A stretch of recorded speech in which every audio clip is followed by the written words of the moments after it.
Yan mga tropa pits ay pabalik na tayo. Dahil di na tayo tutuloy doon. Ngayon dito muna tayo. Yan. Ano, matinik?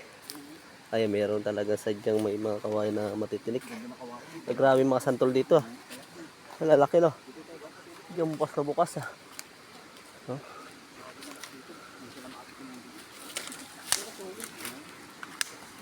Walang labong. Tusok. Walang labong. Ito sa tubig tayo. Mga buto yan. May mga buto pa dito sa taas ah. Saan galing mga buto na yan.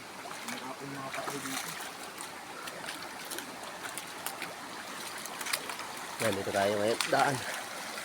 Bye-bye natin ulit to para makababa.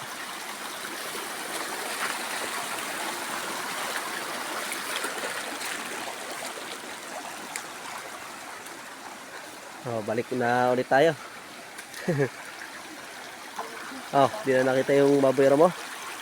Wala na, hindi na nakita. Pero yung mga hukay ng baboy mo ay marami dito. Yung nga lang, hindi mo alam kung saan banda mismo pumunta. Kasi lahat ng dadaanan mo meron. Kumbaga, hindi lang iisa yung baboy mo dito. May mga anak-anak din. May mga tropa kung sanay sa gubat ba. Kaya tayo napasama tayo. Ayoko tayo dahil may maraming matutulis dito eh. Grabe mga santol dito, nagsilakihan na. Ang dami oh, naibunga. Ito yung hindi na uubos na ano, bunga.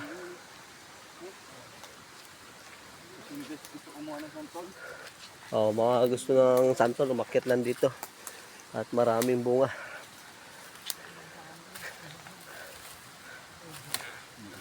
Na punta sa ano lang, ligo-ligo. Ayan, napunta tayo sa trail. Pa-trail tayo dito sa kabundukan.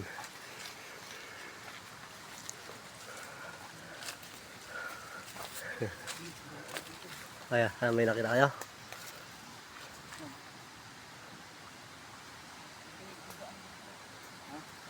May mga pinagigaan dito eh.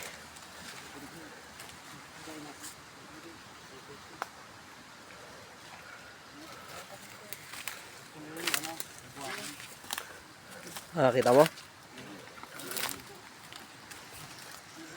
Ayun o, ano, ito. Dami mga bakas oh. Yung mga bakas ng uso at yung mga paa ng baboy mo.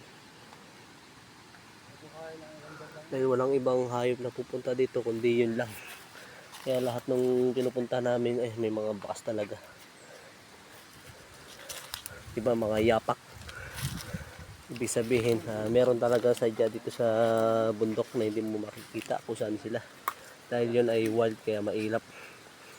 Kaya kapag may pupuntang tao, hindi sila makikita. Ito, daming ano, matitinik na parang buko. Laking ugat na yan, no? Taas. Yan, pabalik na kami. Bye-bye natin. Dali lang, oh. Ano kaya ibig sabihin itong bato na to?